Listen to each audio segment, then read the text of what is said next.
Bonjour chers amis et bienvenue sur Astro Dell'Alma. Alors aujourd'hui nous allons décrypter la nouvelle lune en Lion qui arrive le 24 juillet à 21h11. Donc cette nouvelle lune est assez sympathique. Pourquoi on va aller voir tout ça. Déjà c'est une pleine lune, une nouvelle lune en Lion. Donc là c'est vraiment quelque chose. Qu'est-ce que c'est une nouvelle lune? Déjà c'est quelque chose qui initie un renouveau. On est dans des cycles, le jour, la nuit, notre corps est soumis à des cycles. Et bien sûr, tout ce qui concerne la lune, notre corps, notre psychisme est soumis au cycle lunaire, qu'on le veuille, que ce soit conscient ou inconscient. Voilà, donc ça va venir, cette nouvelle lune, initier quelque chose à l'intérieur de nous de nouveau, de quelque chose qui va amorcer un nouveau cycle. Voilà. Donc, alors en Lion, ça donne quoi ? En Lion, déjà, c'est vraiment le feu, notre rayonnement premier. Donc le Lion, sa planète, c'est le Soleil. Donc ça représente la conscience ultime de l'être, notre soi divin. Ça représente aussi notre ego. Ça dépend de quel côté de la balance vous penchez. Donc, quand on a une nouvelle lune en Lion, ça vient allumer vraiment quelque chose de chouette en nous, quelque chose de dynamique, quelque chose de très créateur, un élan spontané qui vient naître avec cette nouvelle lune. Donc, on est en plein cœur de l'été, ça nous va bien, on a envie de passer du bon temps. Donc, c'est normal d'avoir cette nouvelle lune en plein été. Ensuite, on va voir qu'elle est soutenue par toutes les transsaturniennes. Donc, quand on dit les transsaturniennes, ce sont des planètes qui sont très puissantes dans le sens où elles viennent agir sur des choses profondes en nous. C'est pas juste des petits événements, c'est vraiment une rencontre avec une transsaturnienne, ça va être une rencontre karmique. Ça va être très fort, ça va être suffisamment fort, impactant pour venir vous transformer profondément. Par exemple, si on a une rencontre avec Vénus, ça va être sympathique, ça va être léger, ça va être chouette, mais voilà, ça va pas aller plus loin que ça. Enfin, si, ça peut être sérieux, mais je veux dire, ça va pas être aussi puissant qu'une rencontre qui est faite par le biais des transsaturniennes. Vraiment, les transsaturniennes viennent comme travailler tout ce qui est... Ça va faire des lames de fond en nous. Voilà, donc les événements sont puissants. Et les transformations sont puissantes avec les transsaturniennes. Voilà, on n'est pas sur des petits événements, on est sur du lourd. Voilà. Donc, qu'est-ce que ça veut dire quand je dis qu'elle est soutenue par les transsaturniennes? Ça veut dire qu'elle est quand même... elle est soutenue dans le sens où on a des trigones, aspect qui est assez bénéfique, et une opposition qui est aussi plus ou moins bénéfique, mais qui est efficace aussi. On n'est pas sur des carrés, où là, les carrés, c'est très challengeant. Donc, alors, on a déjà une opposition à Pluton, cette nouvelle lune, à degré partile. Donc, c'est vraiment une opposition très nette. Donc, qu'est-ce que vient dire Pluton face à cette nouvelle lune? Ça vient raconter, en gros, que si on doit rayonner, si l'élan créateur doit naître, il doit être profondément authentique, c'est-à-dire complètement relié à qui vous êtes, à votre vibration pure. C'est-à-dire, il n'y a pas de masque, on n'est pas dans des stratégies de l'ego, on n'est pas dans une création qui répond à des standards de société. On est dans des élans qui sont vraiment profondément, qui viennent de nos tripes, voilà, sans conditionnements sociétaux, sans mental, j'ai envie de vous dire. Voilà, c'est vraiment, Pluton, il va faire le boulot de vraiment faire ressortir ce plein potentiel d'être vous-même en fait. Voilà. Et donc cette opposition à Pluton va nous parler de ça. Donc voilà. Ensuite on a Saturne et Neptune qui font un trigone à cette nouvelle lune. Donc j'ai envie de vous dire, la transsaturnienne dans l'histoire, c'est Neptune. On ne peut pas l'interpréter seul, Neptune. Ça parle du rêve, ça parle des idéaux, ça parle des choses qui sont vraiment de la spiritualité la plus haute aussi. Ça va parler donc d'amour inconditionnel, ça peut parler aussi de fantasmes, de rêves. On peut se perdre avec Neptune. Sauf que, vu qu'il est relié à Saturne, on est comme dans une espèce d'épuration. C'est-à-dire que Saturne vient dépouiller Neptune quelque part pour l'amener vraiment à quelque chose de beaucoup plus simple. Parce qu'avec Saturne, on est dans... c'est comme un entonnoir Saturne, il vient réduire quelque chose, il vient dépouiller quelque chose pour l'amener à une forme beaucoup plus simple et beaucoup plus vraie. Donc, Neptune et Saturne viennent travailler sur... alors, j'ai l'impression que quand j'écoute un petit peu ce qui se passe sur les réseaux, ce qui est raconté, notamment en termes de spiritualité, j'ai l'impression qu'on est en train de faire comme de plus en plus. Avant, ça parlait de choses beaucoup dans l'astral. On était dans des... il parlait de peuples intergalactiques, il parlait d'anges... les maîtres ascensionnés. Enfin, il y avait tout un espèce j'ai pas envie de dire de délire, mais d'imaginatif, beaucoup de choses de l'astral. On pouvait se perdre dans tout ça. Il y en a qui se sont perdus. C'est-à-dire que vous donniez votre pouvoir à des instances supérieures, comme s'il y avait comme une hiérarchie dans l'astral, et que, bon bref, c'était tout un espèce de système hyper complexe, vraiment. Où là, j'ai l'impression qu'il y a une réduction à même ceux qui vendaient un petit peu les peuples galactiques et des choses assez perchées quelque part. Enfin, à mon sens, et ça peut être que ce soit réel ou pas, je ne sais pas, je ne suis pas là pour juger de ça. Par contre, ces gens-là viennent raconter qu'aujourd'hui, tout ce qui est la chose la plus puissante et la plus spirituelle, c'est quoi ? C'est quelque chose de très simple.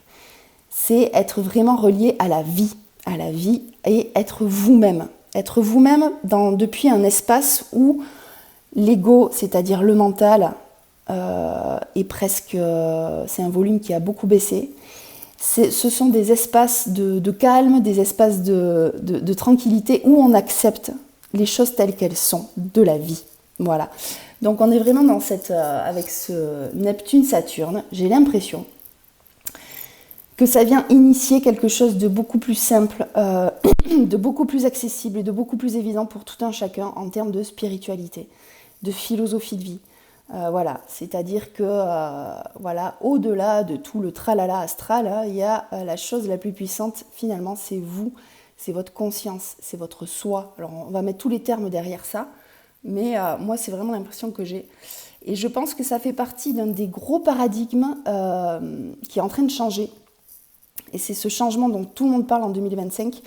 On est vraiment sur ce changement de paradigme, je pense, c'est ce que je constate. Alors ça risque d'évoluer, certes, mais j'ai l'impression que déjà, il y a une épuration, on revient à quelque chose de très très simple, de beaucoup plus évident, où on parle d'instant présent, de présence à soi, de choses où on est nous-mêmes et qui nous amènent à être en joie.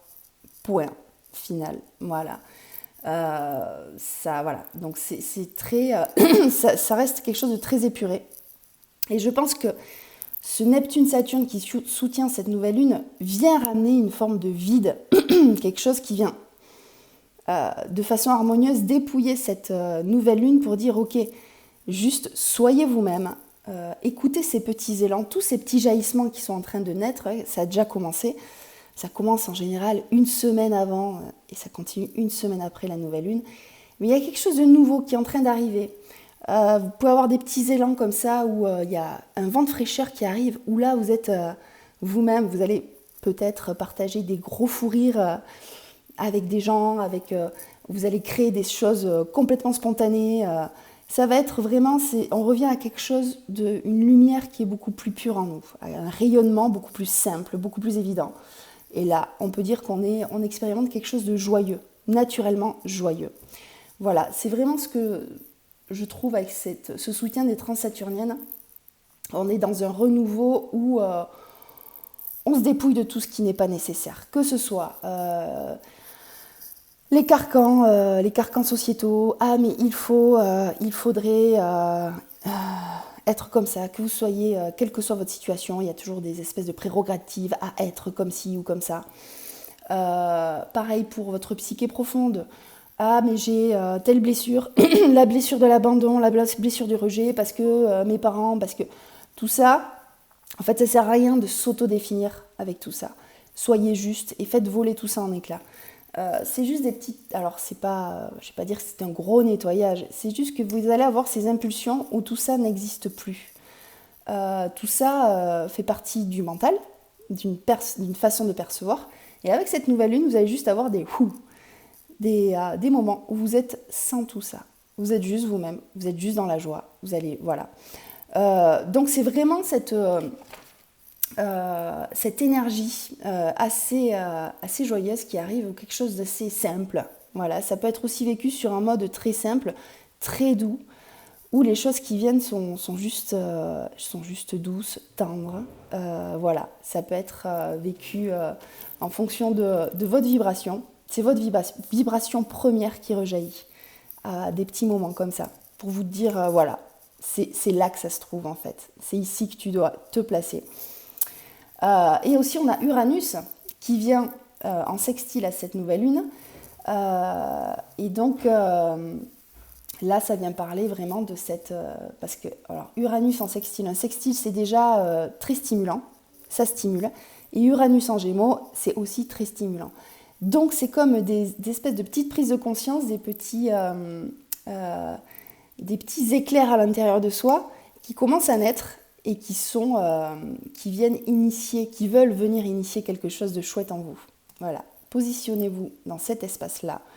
Celui-là, il est génial en fait, j'ai envie de vous dire. Voilà, donc on a toutes ces transsaturniennes, donc des planètes hyper puissantes qui viennent de façon harmonieuse soutenir ce renouveau quelque part intérieur. Ce nouvel espace qui va naître par petits jaillissements. Ensuite, on a aussi des répétitions dans cette carte, en fait, dans ce thème de la nouvelle lune. Mercure qui lui est aussi en Lion, et qui est en lien avec pas mal d'astéroïdes. On a la lune noire, on a les lunes noires, on a Vesta, et on a Pallas Athéna et Chiron. Voilà. Donc, Mercure avec les astéroïdes, c'est quoi les astéroïdes? C'est des petits cailloux qui volent dans le ciel. Et on en parle très peu, et pourtant ils sont ultra puissants. C'est-à-dire qu'on va parler aussi souvent ce sont les féminités, on va dire, du zodiaque. C'est tous les aspects féminins, parce qu'il y a beaucoup de planètes masculines. On a la Lune et Vénus qui sont féminines, et beaucoup d'autres astéroïdes, dont on parle très peu. Et ces astéroïdes vont venir représenter des archétypes féminins. Par exemple, Pallas Athéna va représenter Athéna dans la Grèce antique, qui est cette guerrière, mais aussi cette pacificatrice, qui est très stratégique, qui a cette intelligence pour ramener la paix, la justice, et qui est aussi l'artisane, une très très bonne artisane. Donc ça, c'est vraiment un archétype féminin très intéressant. Et aussi, on a Vesta, donc il a aussi ce Mercure en lien avec Vesta. Les Vestas, c'est dans la Rome antique, c'était les femmes les Vestales, qui devaient maintenir le feu allumé pour maintenir le lien au divin en permanence. Et ces femmes ne devaient pas avoir de relations sexuelles, c'était des nonnes qui, voilà, pour être restées pures. Voilà, donc c'est encore un autre archétype qui va parler de pureté et de ce lien de connexion au divin par le biais d'une certaine féminité. Et on a Chiron, qui lui est un astéroïde masculin et qui lui va parler de... C'est le chaman du zodiaque, celui qui transcende notre blessure la plus profonde et qui en fait quelque chose d'hyper lumineux. Il transcende sa blessure qui est profonde. Donc ça, c'est vraiment aussi une masculinité qui a quand même une dynamique assez féminine, parce que on est dans la réception, la réceptivité, l'accueil des énergies éminemment féminines. Donc quand je vous dis laisser faire, c'est-à-dire laisser ce vide et accueillir ce qui est, Mercure vient ici aussi être en lien avec toute cette... Donc Mercure, c'est quoi? C'est notre façon de penser, c'est notre façon de communiquer, c'est notre esprit aussi, Mercure. Qu'est-ce qu'on pense? Qu'est-ce qui se passe dans nos pensées? Donc en lien avec les astéroïdes, ça veut dire aussi, il y a quelques tensions, ça veut dire accueil. Tu n'es pas là pour agir, c'est-à-dire énergie yang, énergie masculine. Tu es là pour recevoir, pour accueillir ce qui est, et juste laisser, comme on dit, se laisser traverser. Voilà, c'est vraiment être dans une énergie très féminine, avec ces astéroïdes en lien avec Mercure, avec notre psyché, notre façon de penser. C'est vraiment ça tord un petit peu notre façon de penser pour être juste dans l'écoute et l'observation. Voilà, là on est vraiment dans quelque chose d'ultra féminin.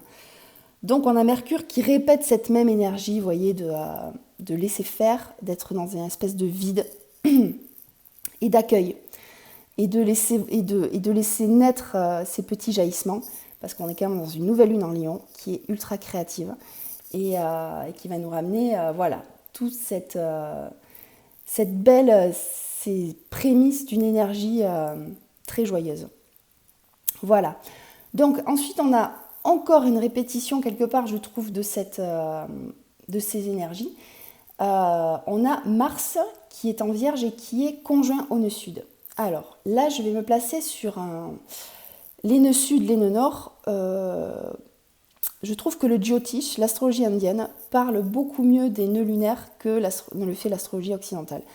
Et ça reste pertinent ce que dit l'astrologie occidentale sur les nœuds lunaires. Je le prends aussi, c'est très intéressant. Mais quand même, l'astrologie indienne, déjà ça vient de là, l'histoire des nœuds lunaires. Et je trouve qu'ils en parlent beaucoup mieux et c'est beaucoup plus parlant de leur point de vue. Donc je vais me placer sur ce point de vue du Jyotish et donc avec le nœud sud, on va parler de Ketu. Ketu qui est un point fictif dans votre thème, qui vient parler en fait de vraiment l'énergie un espace plutôt où vous êtes dans le non-attachement. Vous êtes vraiment déconnecté du monde. C'est vraiment dans un espace où vous êtes dans une espèce de vide, j'ai envie de vous dire. Et puis ça s'apparente à un feu sacré intérieur. Donc ça rappelle un petit peu les Vestales aussi. C'est vraiment quelque chose qui brûle, qui est puissant. C'est quelque chose, une intériorité, un retrait du monde qui est très puissant avec Ketu. Et quand il est conjoint à Mars, là, Mars est aussi un feu très puissant, mais un feu qui va vers l'extérieur. Avec Mars, on désire les choses. On est projeté dans une énergie profondément masculine avec Mars. C'est l'énergie du guerrier, celui qui va de l'avant, celui qui pose des actes.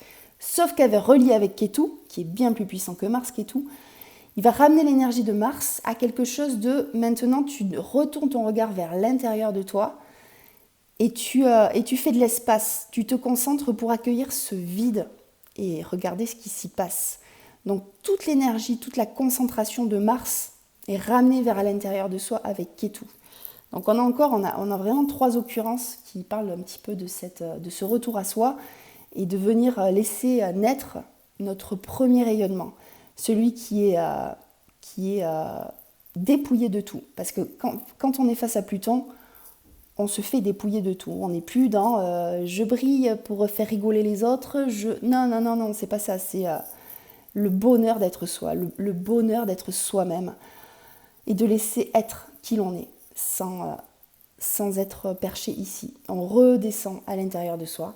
Voilà, donc il y a vraiment tout ça qui va nous y pousser. Il y a vraiment cette énergie lunaire nous pousse à vraiment accueillir, faire le vide et laisser jaillir, clairement. Voilà, je pense qu'on a fait un petit peu le tour de cette nouvelle lune et on a aussi de quoi on peut parler aussi, du degré symbolique de cette nouvelle lune. Elle est sur les 2 degrés du lion. Donc qu'est-ce que ça raconte ce 2 degrés du lion? Alors j'ai pris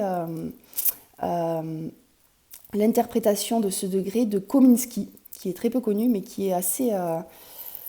qui parle beaucoup, je trouve. Alors, le 2 degrés du lion, c'est une énorme tête humaine.